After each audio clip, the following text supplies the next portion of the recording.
हैरान करने वाली बात तो यह है कि बिहार में कल ही कानून मंत्री पद की शपथ लेने वाले कार्तिकेय सिंह पर विवाद से नीतीश ने किनारा कर लिया है। नीतीश ने टाइम्स नाउ भारत से सवाल के जवाब में ये कहा कि उन्हें कार्तिकेय सिंह को लेकर के कोई जानकारी ही नहीं है। आपको ये भी बता दें कि 8 साल पुराने अपहरण के एक मामले में कार्तिकेय सिंह के खिलाफ अरेस्ट वारंट जारी हुआ है और अब किसी को भी ये नहीं पता कि आखिर कार्तिकेय सिंह कहाँ है। नीतीश कुमार ये कह रहे हैं, उन्होंने जब हमसे बात की तो उन्होंने कहा कि हमें नहीं पता कि कहाँ है। उनको वारंट जारी हुआ है सर कार्तिकेय पे। नहीं पता इसके बारे में जानकारी सर बीजेपी उनको वारंट जारी हुआ है सर कार्तिकेय पे। नहीं पता इसके बारे में जानकारी सर बीजेपी उनको वारंट जारी हुआ है सर कार्तिकेय पे। नहीं पता इसके बारे में जानकारी सर बीजेपी उनको वारंट जारी हुआ है सर कार्तिकेय पे। नहीं पता इसके बारे में जानकारी सर बीजेपी उनको वारंट जारी हुआ है सर कार्तिकेय पे। नहीं पता इसके बारे में जानकारी सर बीजेपी उनको वारंट जारी हुआ है सर कार्तिकेय पे। नहीं पता इसके बारे में जानकारी तो बिहार की सियासत से जुड़ी बड़ी खबर आपको बता रहे हैं। लगातार अपहरण के मामले में फरार चल रहे बिहार सरकार के मंत्री कार्तिकेय सिंह ने खुद पर लगे आरोपों को लेकर के सफाई दी है। कार्तिकेय सिंह ने यह कहा कि उन्होंने सारी जानकारी अपने हलफनामे में दी है और इसीलिए किसी भी विवाद का सवाल यहां पर नहीं खड़ा होता।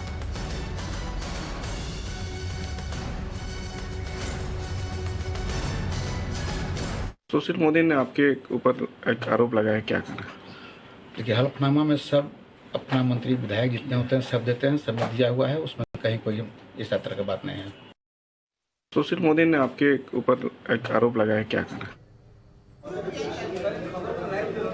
तो किसी विवाद का कोई सवाल नहीं, मुझे जो भी कहना था मैं हलफनामे में कह चुका हूं। बिहार के कानून मंत्री कार्तिकेय सिंह ये कह रहे हैं, लेकिन जरा अंदाजा लगाइए कि उनके नाम पर अरेस्ट वारंट है अपहरण के एक मामले में, और जिस वक्त उन्हें सरेंडर करना था उस वक्त वो पद और गोपनीयता की शपथ ले रहे थे। साकेत हमारे साथ सीधे ग्राउंड जीरो से जुड़े हैं। साकेत, जिनके ऊपर राज्य की कानून व्यवस्था का पूरा जिम्मा है, दारोमदार है, वो खुद अरेस्ट वारंट जारी होने के बाद से फरार है। वो उस वक्त जब सरेंडर करने के लिए पहुंचना चाहिए था, शपथ लेते हुए नजर आए थे। फिलहाल क्या अपडेट इस मामले में और क्या कुछ कहा जा रहा है सरकार के नुमाइंदों की तरफ से?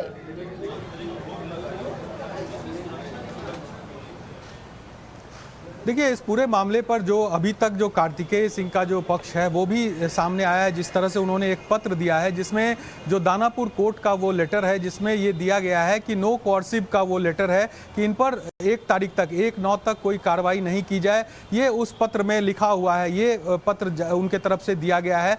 हालांकि इसके कानूनी मायने क्या है ये आगे देखना होगा, लेकिन जो आरोप इन पर लगा था और जिसको लेकर कोर्ट ने अरेस्ट वारंट इनके खिलाफ जो वारंट जारी किया था उसमें था कि 16/8 तक उनको कोर्ट में पेश होना है। तो इनके तरफ से ये कहा जा रहा है कि 16/8 तक वो अगर पेश नहीं हुए तो आगे वो पेश होंगे कोर्ट में। इसमें कोई कोर्ट में कई बार ऐसा होता है जब किसी को पेश होना होता है कोर्ट में तो तारीख अगर खत्म होती है तो फिर अगली तारीख कोर्ट की तरफ से दी जाती है जिसमें उन्हें पेश होना होता है। तो ये उनके तरफ से दलील दी जा रही है, लेकिन कहीं ना कहीं गंभीर आरोप लगे हैं। और खास करके मुख्यमंत्री नीतीश कुमार से जब इस बारे में सवाल पूछा गया तो उन्होंने कहा कि इसकी जानकारी उन्हें नहीं है। लेकिन जिस तरह से नई सरकार बिहार में बनी है और उसके जो मंत्री हैं और खास करके कानून मंत्री पर इस तरह के आरोप लगे हैं, क्योंकि ये मामला 2014 का है, एक अपहरण का मामला है जिसमें इनको भी अभियुक्त बनाया गया था और इसी का पूरा लंबा ट्रायल चला था, जिसके बाद इस पर कोर्ट ने एक ये आदेश जारी किया था इनको 16 तारीख तक, मतलब कल तक, यानी कि 16 अगस्त तक इनको कोर्ट में हाजिर होना था, लेकिन ये नहीं हुए, जिसके बाद ये पूरा मामला सामने आया और सरकार सही कह रहे हैं आप साकेत। और हाजिर होते भी कैसे? उन्हें कानून मंत्रालय का शपथ जो लेना था और ऐसे में कानून का ही पालन यहाँ पर नहीं कर रहे हैं खुद कानून मंत्री। लेकिन कार्तिकेय सिंह को लेकर के आरजेडी की तरफ से सफाई आई है। आरजेडी ने कहा कि कानून के रास्ते में आने वाला कोई भी उसे माफ नहीं किया जाएगा। साथ ही बीजेपी पर भी निशाना साधा है, सुनिए। मुख्यमंत्री जी की तरफ से और उप मुख्यमंत्री जी की तरफ से कानून के रास्ते में जो आएंगे वो माफी नहीं हो सकता है।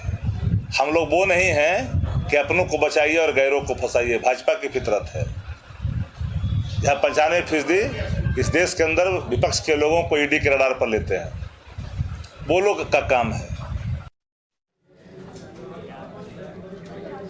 तो कानून मंत्री की शपथ लेते हुए नजर आए थे कार्तिकेय सिंह और उस वक्त उन्हें सरेंडर के लिए पहुंचना चाहिए था। अंदाजा लगाइए कि बिहार में जिनके कंधे पर कानून संभालने का जिम्मा है, जिनके ऊपर कानून व्यवस्था बनाए रखने की जिम्मेदारी है, वो खुद अरेस्ट वारंट जारी होने के बावजूद पुलिस से फरार चल रहे हैं। बिल्कुल श्वेता, सही कह रही हैं आप। और नवभारत पर कार्तिकेय सिंह के हलफनामे की कॉपी भी है। हलफनामे में कार्तिकेय सिंह के केस की जानकारी है। चुनावी हलफनामे की एक्सक्लूसिव कॉपी इस वक्त हमारे पास है। आपको बताएंगे उस हलफनामे में आखिर क्या कुछ कहा गया है और साथ ही कार्तिकेय सिंह क्या सफाई, क्या दलील वो इस पर दे पा रहे हैं। लेकिन इस अरेस्ट वारंट के अगेंस्ट किसी भी तरीके की दलीलें काम नहीं आएंगे, क्योंकि जब उन्हें पेश होना चाहिए था वो पेश नहीं हुए। कानून का अपमान खुद कानून मंत्री बिहार के कार्तिकेय सिंह करते हुए नजर आ रहे हैं। ये हलफनामे का वीडियो भी हम आपको दिखा रहे हैं, कॉपी भी आपको दिखा रहे हैं, जिसमें कार्तिकेय सिंह का ये हलफनामा, जिसमें साफ तौर पर किडनैपिंग का ये केस है, अपहरण का ये पूरा मामला है। अलग अलग मामलों में 4 केस दर्ज हैं कुल, सिर्फ 1 या 2 नहीं बल्कि 4 केस में आरोपी है कार्तिकेय सिंह, जो अभी बिहार के कानून मंत्री है। यानी कि कानून का पालन खुद कानून मंत्री ही बिहार में करते हुए नजर नहीं आ रहे। ऐसे में नीतीश कुमार पर सबकी निगाह टिकी हुई, ये सुशासन की बात वो करते हैं। ऐसे में नीतीश कुमार क्या कह रहे हैं? वो कह रहे हैं कि कार्तिकेय सिंह के से जुड़े इस मामले के बारे में उन्हें कोई इन्फॉर्मेशन नहीं है, खुद ये नीतीश कुमार ने कहा है। लेकिन ये हलफनामे की कॉपी हम आपको दिखा रहे हैं। ये वो 4 केस हैं जिसके आरोपी हैं कार्तिकेय सिंह, जो कि बिहार के कानून मंत्री हैं। इनके खिलाफ बाकायदा वारंट जारी हुआ है, लेकिन इन्होंने ये पेश नहीं हुए। कानून का अपमान खुद कानून मंत्री करते हुए नजर आ रहे हैं। अब देखना होगा कि पार्टी आलाकमान क्या फैसला आने वाले दिनों में कार्तिकेय सिंह पर लेती है। क्या इन्हें इनके मंत्री पद से बर्खास्त किया जाता है? क्या कानून व्यवस्था बनी रहेगी? सुशासन बाबू जिस तरीके से बात करते हैं कि गुड गवर्नेंस का जिक्र हर बार वो करते हैं, लेकिन इस तरीके से इतनी बड़ी लापरवाही, एक खुद कानून मंत्री का पद उन्हें दे दिया जाता है जो खुद कानून के खिलाफ। बीजेपी से लेकर के हमलावर है, लेकिन जो बड़ी खबर इसको लेकर के सामने आ रही है वो ये कि बिहार में बीजेपी और जेडीयू का गठबंधन टूटने के पीछे पीएफआई को लेकर के नीतीश कुमार की जो नरमी थी उसको एक बड़ी वजह बताया जा रहा है। और अब गठबंधन टूटने के बाद बीजेपी इसको लेकर के हमलावर है। और अब बड़ी खबर हम आपको बता दें कि नीतीश और बीजेपी का गठबंधन पीएफआई पर नीतीश की नरमी की वजह से टूटा।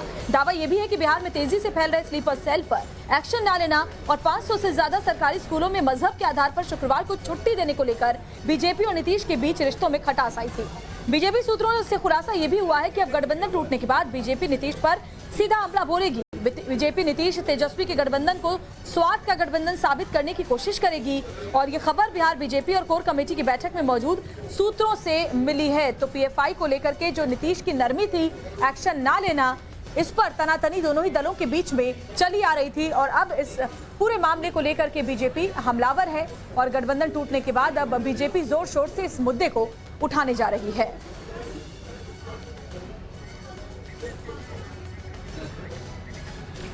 तो नीतीश से आखिर ये गठबंधन टूटा क्यों भारतीय जनता पार्टी का, उसकी मुख्य वजह क्या रही, वो इस वक्त टाइम्स नाउ नवभारत आपको बता रहा है। जो जानकारी हम तक पहुंची है, पीएफआई पर नरम रुख जिस तरीके से नीतीश कुमार का रहा है, उसको लेकर के काफी ज्यादा नाराजगी दोनों पार्टियों के बीच रही है। स्कूल में मजहबी आधार पर छुट्टी, शुक्रवार को छुट्टी का ऐलान करने पर भी काफी ज्यादा खटास इन दोनों के रिश्तों के बीच, इन दोनों पार्टियों के रिश्तों के बीच आ चुकी थी। गठबंधन में टूट की जो सबसे बड़ी मुख्य वजह है वो हम आपको बता रहे हैं। स्कूल में शुक्रवार को छुट्टी पर कई तरीके के सवाल, साथ ही पीएफआई पर नरमी को लेकर के विरोध करना, इसको लेकर के लगातार दोनों ही बड़ी पार्टियों के बीच टकरार की स्थिति देखने को मिली और ये एक बहुत बड़ी वजह टूट की मानी जा रही है। अमित हमारे साथ लगातार बने हुए हैं। अमित, नीतीश कुमार और भारतीय जनता पार्टी के बीच जो टूट की बड़ी वजह है वो इस वक्त हम आपको बता रहे हैं, दर्शकों को बता रहे हैं, इसके अलावा और क्या वजह हो सकती है? देखिए, बहुत सारी, सबसे बड़ी बात की जो एम्बिशन था नीतीश कुमार का, जो एम्बिशन था वो सबसे बड़ा एम्बिशन यही था कि वो अपने आप को प्रधानमंत्री पद के दावेदार के तौर पर देखते थे और वो यहाँ पर हो नहीं सकता था। और ये एक बड़ी वजह मानी जाती है। जो वजह उस समय आपको याद होगा, जो आरसीपी सिंह का गिनाया गया था कि आरसीपी सिंह की वजह से ये सारी चीजें हुई, तो उसको लेकर बहुत ही साफ तरीके से अमित शाह ने पूरी चीजों को बताया। कल जो रात को कोर कमेटी की मीटिंग हुई उसमें अमित शाह ने सारी चीजें तस्वीर पूरी साफ की। कैसे नीतीश कुमार से बात 2019 में भी हुई थी कि किसको शामिल करना है क्योंकि एक ही सीट है। इसके अलावा 2021 में भी बात हुई थी। पहले नीतीश कुमार तैयार नहीं थे, उनको 2 सीट चाहिए थी, लेकिन बाद में वो 1 सीट पर तैयार हुआ। उन्होंने खुद आरसीपी का नाम प्रपोज किया था। तो ये तमाम तरह की झूठ जो बातें नीतीश कुमार ने की है, जो देखिए उस समय उनके प्रशासन में कहीं ना कहीं जो उनका एक सेकुलर चेहरा जो है, क्योंकि उनको पहले से पता था कि बीजेपी का एजेंडा क्या है, बीजेपी किस तरह से इन तमाम चीजों को लेकर चलती है आगे। एक राष्ट्रवाद का एजेंडा जो है, सांस्कृतिक राष्ट्रवाद के एजेंडे को लेकर आगे बढ़ रही है। तो ऐसा नहीं है कि नीतीश कुमार को पता नहीं था, लेकिन हाँ, सत्ता में बने रहने के लिए जरूरी था, एक सत्ता में बने के लिए गठबंधन जो जरूरी होता है समय के अनुसार। नीतीश जब तक वो कंफर्ट थे तो वो यहां थे। जब उनको लगा कि अब प्रधानमंत्री पद की दावेदारी वो एनडीए में नहीं कर सकते हैं तो उन्होंने धीरे से पाला बदला। अब वही बातें जो अब जाके वो कह रहे हैं, जो सवाल उठा रहे हैं, वो उस समय बीजेपी के साथ उठा सकते थे, लेकिन कभी जरूरत नहीं पड़ी क्योंकि वो सत्ता में बैठे थे, आराम से वो कंफर्ट लेवल पर थे। तो ये नीतीश को लेकर बीजेपी इसीलिए कोर ग्रुप की बैठक में तय हुआ है कि कैसे नीतीश को टारगेट करना है। किसी भी तरीके से सत्ता पर कायम रहना ही नीतीश के लिए सबसे बड़ी प्राथमिकता है। ये आरोप बार बार बीजेपी लगा रही है। साकेत भी हमारे साथ जुड़े हुए हैं। साकेत, बड़ी खबर ये आ रही है कि पीएफआई पर जो नरमी का रुख नीतीश कुमार ने अपनाया था, जैसा कि हमने देखा फुलवारी शरीफ मामले में, इसके अलावा भी हमने देखा कि स्लीपर सेल एक के बाद एक सामने आए, बड़े खुलासे हुए, लेकिन कोई बड़ा एक्शन पहले भी नहीं लिया गया और नीतीश कुमार कुछ खुलकर बोले भी नहीं। ये एक बहुत बड़ी वजह इस गठबंधन के टूटने की रही। और अब बीजेपी इसको लेकर क्या रणनीति बना रही है नीतीश पर हमला बोलने की, वो भी जरा हमारे दर्शकों को बताएं।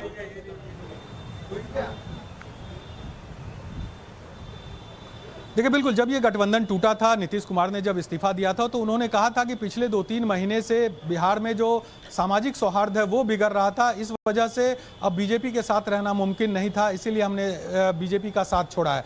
और इसी मुद्दे को लेकर बीजेपी का आरोप उसी दिन से है। बीजेपी के प्रदेश अध्यक्ष ने ये बात आरोप लगाया था कि जब पिछले 2-3 महीने की अगर हम बात करें तो यहाँ पर कोई भी इस तरह का सांप्रदायिक मामला नहीं सामने आया है। तो ऐसे में सिर्फ एक ही मामला था जो पीएफआई पर कार्रवाई हुई थी, जिस तरह से पीएफआई का जो यहाँ पर आतंकी एंगल था वो सामने आया था, और उसके बाद मुख्यमंत्री मौन हो गए थे इस पूरे मामले पर। तो इसी मुद्दे को लेकर नीतीश कुमार ने गठबंधन तोड़ा है, क्योंकि अब इस पूरे मामले को सेंट्रल एजेंसीज देख रही है। तो ऐसे में बहुत सारे ऐसे खुलासे हो सकते हैं आने वाले समय में, जिसमें सरकार और सरकार में जो अधिकारी हैं उनके भी हाथ है, ऐसा आरोप जो है बीजेपी की तरफ से लगाया गया था। और इसी वजह से नीतीश कुमार अब बीजेपी का साथ उन्होंने छोड़ दिया है। ये गंभीर आरोप बीजेपी की तरफ से लगाए जा रहे हैं। लेकिन आप देखिए, अगर सही मायने में भी अगर इस पूरे मामले को देखें तो पिछले जब ये गठबंधन टूटा है उससे लगभग 2 महीने तक कोई बयान नीतीश कुमार का नहीं आया था, जबकि बिहार में जो मॉड्यूल सामने आया था पीएफआई का,